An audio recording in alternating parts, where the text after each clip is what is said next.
介紹翻啦，咁我哋間餐廳叫 Peace 啦，係位於太子柏樹街嘅。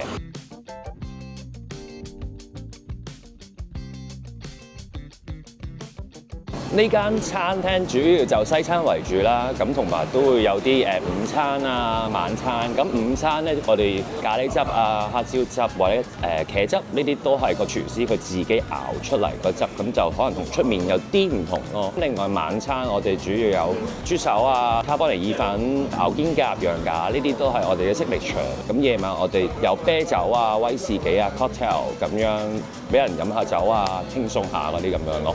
餐廳嘅室外位置夠晒闊落，入到去室內嘅燈光更加有 feel。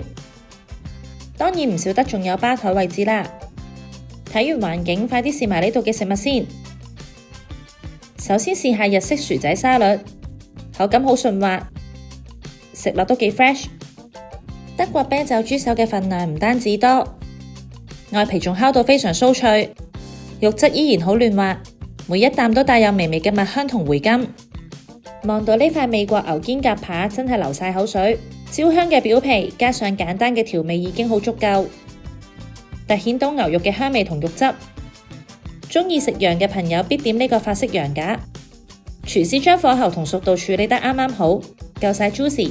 巴馬火腿薄餅皮薄餡靚，芝士嘅香味同巴馬火腿嘅鹹香喺嘴入面融化，一塊接一塊停唔到口啊！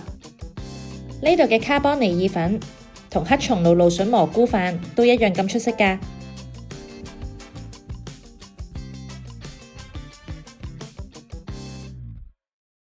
呢度都開咗一段時間啦，咁我哋嘅客人都開始都會熟落嚟啊，咁飲下酒啊，咁大家都會變咗朋友，大家都會好開心，你一台我一台嗰啲咁樣，大家就慢慢又識咗。我哋有陣時都會同客人傾下偈啊，或者玩下，佢哋都會開心咁樣咯。除咗旺角之外 ，Peace 亦都喺尖沙咀有分店㗎，大家不妨去飲返杯 relax 下啦〜